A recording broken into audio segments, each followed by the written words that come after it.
All right, gonna be picking up on part 2 of the MEP 1040.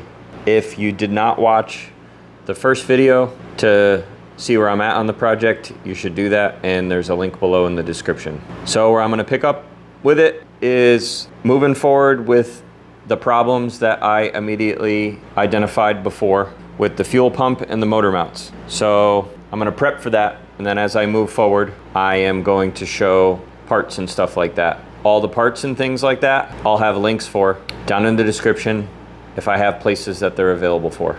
The 2 fuel pumps that I showed that were bad are right here. These are great replacements. Generator needed batteries. These are the proper batteries to go in there. Any group 51Rs will fit in there, but these are the recommended ones. And I've had good luck with Optimus. I think it's worth it to invest. And these are the 2 generator end vibration mounts. Pretty available. I mean, you can go to any Cummins dealer. Pretty expensive from there. And then some M6 hardware for missing bolts and stuff on the body. And this is just some of the battery stuff and hardware that I found that I know I'm gonna need.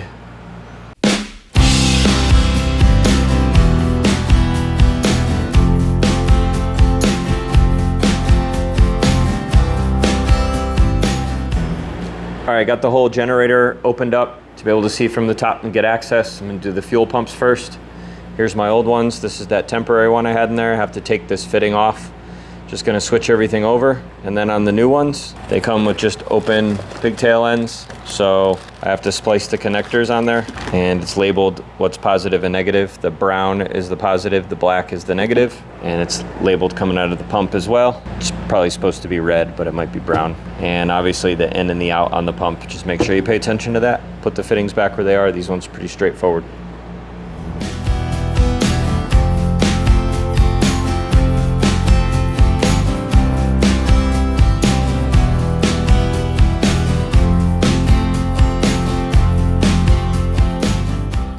I've got both the new fuel pumps set up and the wiring done. The NPT fitting on the outside on the new pumps was a little bit bigger. And of course, out of all the stuff I stock, I did not have the right bushings, but I did have something else that actually worked out better on the auxiliary pump. I have NPT to 90, JIC 4 or AN, I'm actually not sure, but since it's low pressure, it really doesn't matter that much. You can see where I pulled it up, that's where the auxiliary fuel connection is. And they have 2 90 adapters on there, so I'm just gonna pull one of them off to hook that up and it'll work. And the other one's straight, so I'm gonna hook those in.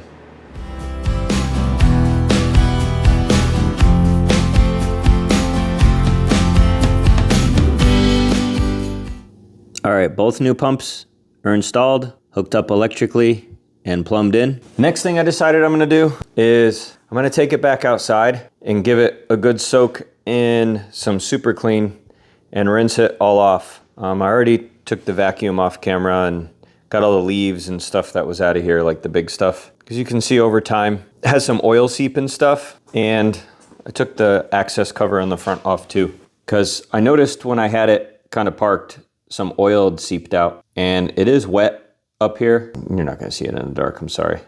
But I don't know if this is like oil that was spilled when it was drained or when I was transporting it and things weren't tight and stuff like that, or if I spilled some. Whatever the case may be, you know, maybe the people that were messing with this before me spilled some oil and it was like sitting in a little thing, and because of everything that I did with it, it came out. So I'm gonna clean it. So then while I'm doing the other work, if it is seeping out of something, I'll see a little bit better where it's coming out of. But anyway, right now I suspect that it looks like they started to remove the motor out of this, or maybe they got the whole thing out and then put it back in. I don't know why they wouldn't have just kept it after doing the work, but who knows? It's the military.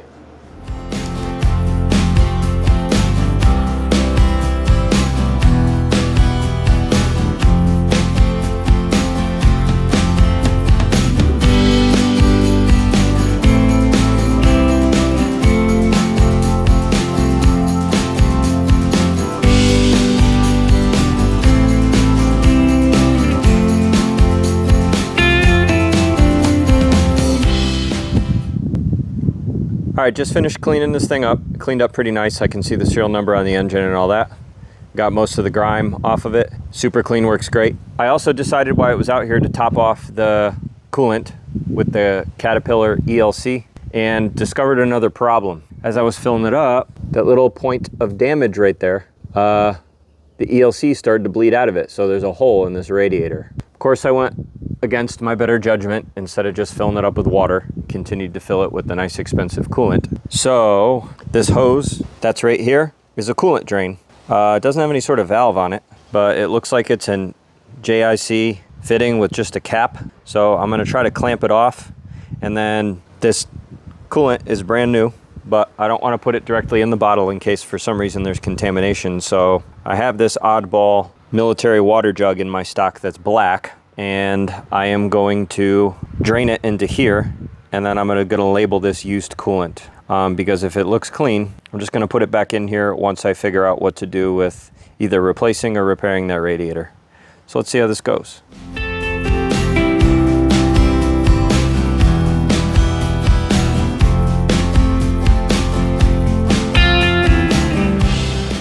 Drained out as much of that coolant as I could, and just gonna kind of let everything dry out for the time being. And I should have seen the hint here, the clamp on both the top and the bottom removed. So someone had the radiator out, but got to do some research and see locally what the deal is. I doubt that that part is going to be available for reasonable, and ask them what the deal is with rebuilding that, if it's repairable. And after all this dries out, work on lifting that up so I can access down there and unbolt those vibration isolators and get the new ones in. And then I'm not gonna have a problem starting it back up without the coolant system working. It's not gonna be a big deal to run it for a little while without it. Gonna move on to the motor mount stuff. Gonna use the forklift to lift up the generator end and just kind of wrestle my way in there. So the ones in the back, the big nut and bolt is 3/4 top and bottom. The engine end, which I just need to tighten up, is 11/16. And then the front and back that actually holds the mount to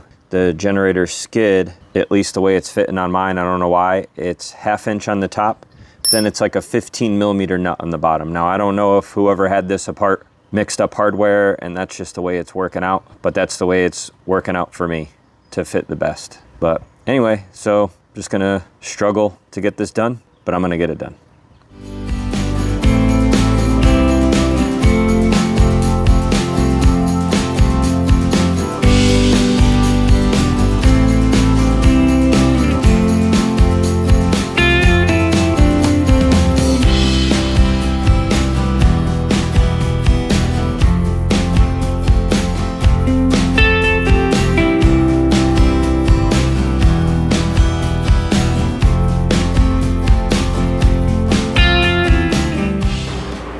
So getting these vibration isolators on the generator end were not as easy as I thought. I ended up going at the side that I thought was harder, which was the battery side. And because it must have been used for a while without that vibration isolator being good, it ended up hitting that bolt for a while it was running. And it kind of like jacked up the bolt. So I had a hard time getting the socket on there. Then on the side, this happened on both sides, but like the end of the generator that faces the screen, you can't get the socket on there straight. So going back to the battery side of the generator, sorry if this is confusing, but removing the intake housing definitely made it easier to get like the impact and stuff in there, which actually ended up working out okay, because like in the previous video, I pointed out that I had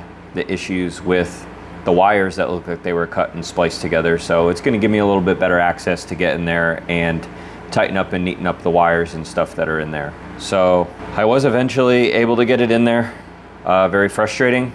And then on the other side, it was a little bit of the same story. Had to take the muffler out to be able to get in there with like the impact and stuff, and not as bad, but still annoying. Nonetheless, got everything in there.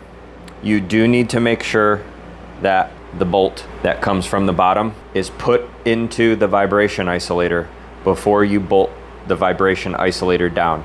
You can't get it in there afterwards. Then I tightened up the ones up in the front of the motor, those are gonna need to be replaced, but they're way easier to get at. And why I got it apart, I'm gonna go ahead and get it back in the shop here and start neatening up the wires like I talked about and tracing them out to see where they connect to see if I could do a little bit better job, make sure they have a good connection. And turns out what it is, looking at the diagram, at least one of them, it's an AC sensing line that's coming off of the starter.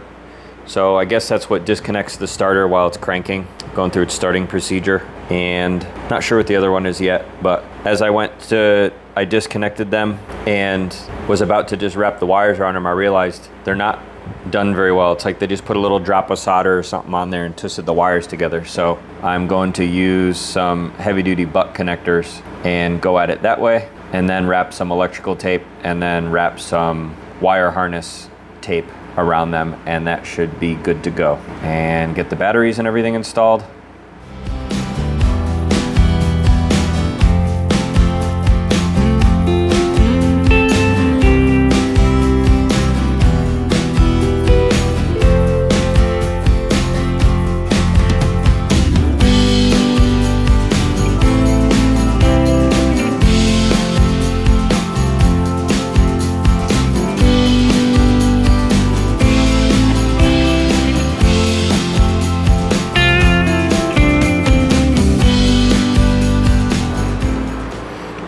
I didn't record it on a time lapse because I figured it was going to take up too much time. Got the air filter stuff, the exhaust, all that stuff hooked back up, and got all the stuff with the electrical neatened up back in here. I'm gonna do my best to use this cool new tool I got. But so where the laser is pointing, that's where all the splice was.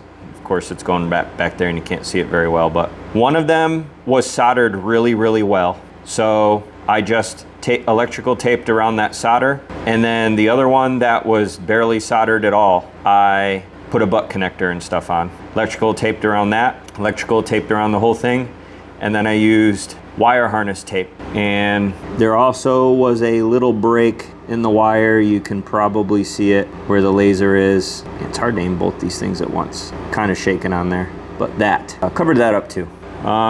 Tighten up any loose connections that are in here. Sorry for the really crappy lighting. Neatened it up, used some zip ties, batteries hooked up. I did end up changing the air filter. I'm not gonna go over service type stuff in here. This is all hooked back up. Bunch of soot came out of the muffler again. I cleaned it up like 3 times. Everything's on. So that P11 and P10 on the back of whatever box this is are the ones the spliced wires were run to.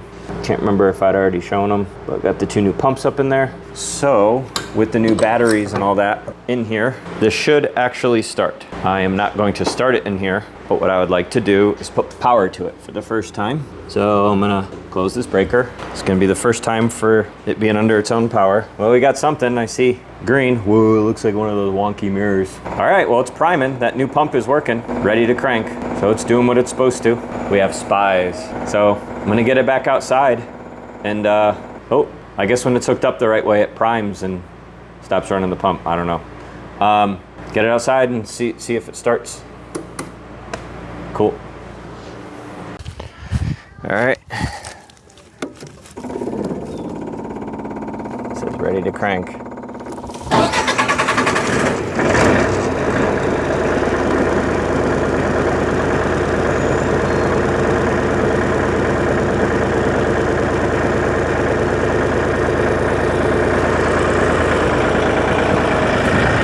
First time running under its own power.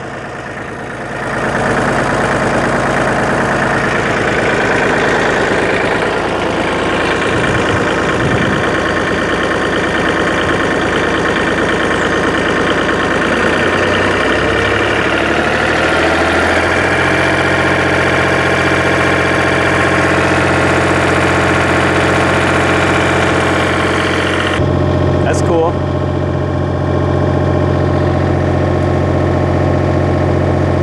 Doing what it's supposed to.